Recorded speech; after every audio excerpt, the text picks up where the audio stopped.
बच्चों, आज हम आपको व्याकरण का पाठ 8 पढ़ाएंगे। कारक। कारक किसे कहते हैं, सबसे पहले इसको समझेंगे। संज्ञा या सर्वनाम के जिस रूप से उसका वाक्य के अन्य शब्दों से संबंध का पता चले उन्हें कारक कहते हैं। संज्ञा या सर्वनाम का वाक्य में अन्य शब्दों से संबंध का पता चले उसे कारक कहते हैं। जैसे राम ने रावण को बाण से मारा, तो राम ने रावण को बाण से मारा। इस वाक्य में जो संज्ञा शब्द हैं हमारे, वो है राम और रावण। उन्होंने उसे किससे मारा है? बाण से। क्रिया हो रही है मारने की कि मारा, किससे? बाण से। जो शब्द इन वाक्य में हमारे क्या हैं? ने और को और से, ये हमारे वाक्य से क्या है? संबंध को बता रहे हैं कि राम ने रावण को बाण से मारा। जो ने, को और से वाक्य में है, ये है कारक चिन्ह। इनको कहते हैं कारक चिन्ह। कारक चिन्हों को विभक्ति भी कहते हैं और परसर्ग भी कहते हैं। कारक के भेद। हम कारक के भेद के बारे में आपको बताएंगे कि वाक्य में कारक के जो भेद हैं वो हैं, जैसे वाक्य में हम संबंधों का क्या करते हैं? व्यक्त करते हैं। तो जब हम संबंधों को क्या करेंगे? व्यक्त करेंगे, तो हमें वाक्य के अनुसार उनमें क्या है? कारकों का, चिन्हों का प्रयोग करना पड़ेगा। तो उन चिन्हों के आधार पर कारक के जो हैं वो हैं 8 भेद। कितने भेद हैं? 8। तो सबसे पहले है कर्ता कारक, फिर है आपका कर्म कारक, करण कारक, संप्रदान कारक, अपादान कारक, संबंध कारक, अधिकरण कारक और संबोधन कारक। इन कारकों को जो हमें प्रयोग में लाने हैं वो हैं चिन्हों के आधार पे, कि चिन्ह के द्वारा हम वाक्य में कैसे पहचानेंगे कि हमारे पास कौन सा कारक है। तो कर्ता कारक का चिन्ह होगा ने, कर्म कारक का चिन्ह होगा को, करण कारक का चिन्ह होगा से, संप्रदान कारक का चिन्ह को के लिए, अपादान कारक से, संबंध कारक का, के, की, रा, रे, री, अधिकरण कारक कारक चिन्ह में और पर, संबोधन कारक कारक चिन्ह होंगे हे और अरे। तो सबसे पहले कर्ता कारक। कर्ता कारक किसे कहते हैं? कर्ता कारक को वाक्य में आप कैसे पहचानोगे? इसकी पहचान के लिए उदाहरण द्वारा हम आपको समझाएंगे। कर्ता कारक संज्ञा या सर्वनाम के जिस रूप से क्रिया के करने वाले का बोध होता है उसे कर्ता कारक कहते हैं। कि वाक्य में जो हमारा क्या है? संज्ञा हो या सर्वनाम हो, जो हमारी क्या करेगा? वाक्य में क्रिया करेगा, यानी कि जो कि उस वाक्य को पूरा करने का काम करेगा, वो हमारा क्या कहलाएगा? कर्ता कहलाएगा। और कर्ता के कारण इसका क्या होगा? कर्ता कारक। जैसे देखो, रवि ने गाना गाया, तो गाना किसने गाया? रवि ने। इसमें जो रवि है वो क्या होगा? कर्ता होगा, क्योंकि उसके द्वारा क्या गया है? गाना गाया गया है। अब आपका दूसरा है कर्म कारक। कर्म कारक को कैसे पहचानेंगे? वाक्य में जिस वस्तु या व्यक्ति पर क्रिया का प्रभाव या फल पड़ता है उसे कर्म कारक कहते हैं। कर्म कारक मीन्स क्या होगा?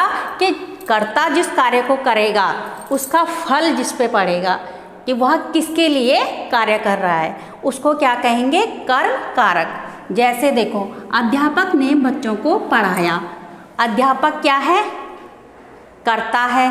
पढ़ाया किसको है? बच्चों को है। तो अध्यापक का जो कर्म हो रहा है वो किसके लिए हो रहा है? बच्चों के लिए हो रहा है। तो कर्म किस पे पड़ रहा है? बच्चों पे पड़ रहा है। तो कर्म कारक किसे कहेंगे? कि जिस व्यक्ति पर या क्रिया पर क्या पड़ रहा है? क्रिया का फल पड़ता है, उसे क्या कहेंगे हम? कर्म कारक। अब है आपका करण कारक। वाक्य में कर्ता जिस साधन से क्रिया करता है उसे करण कारक कहते हैं।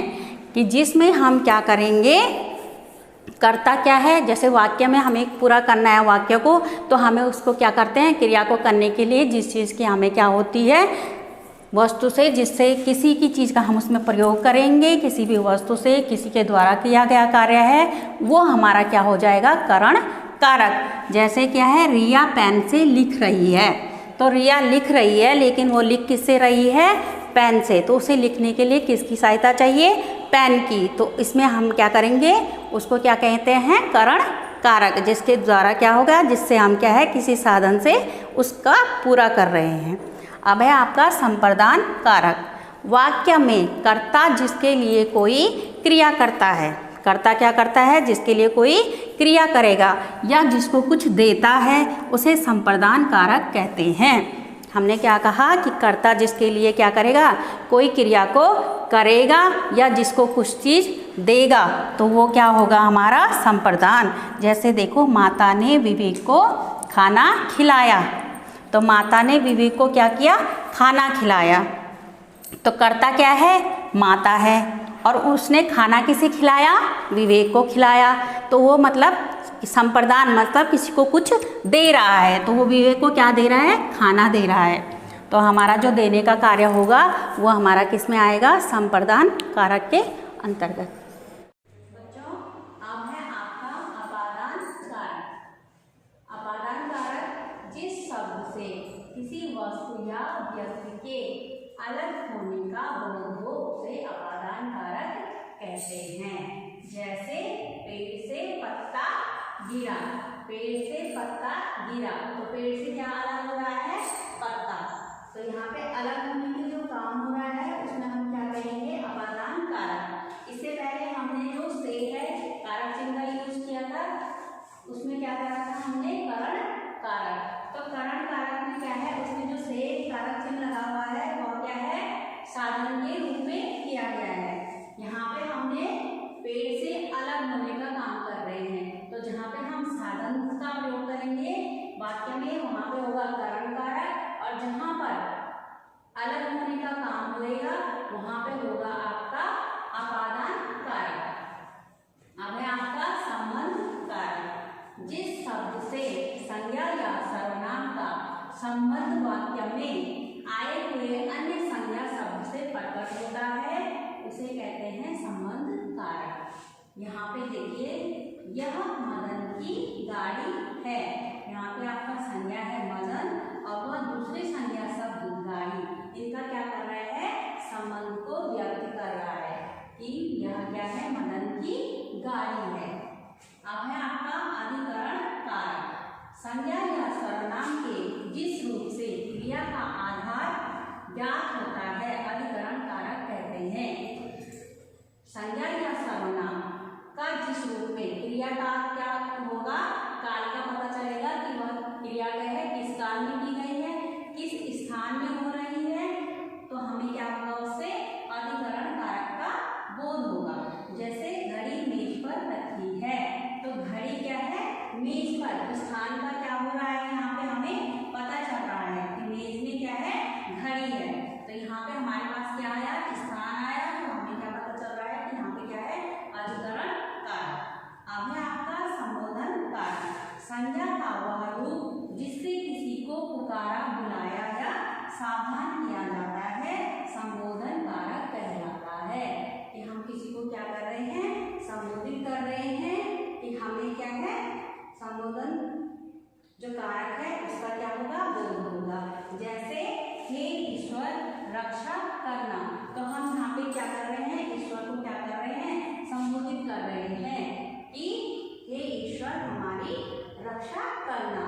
तो आज हमने क्या पढ़ा, कारक पढ़ा, कारक के भेद पढ़े, और हमने क्या करा, कारक के चिन्ह पढ़े, और क्या कहा कि हम क्या करेंगे, वाक्य में कारक में चिन्हों के द्वारा कैसे पहचानेंगे कि यह कौन सा कारक है।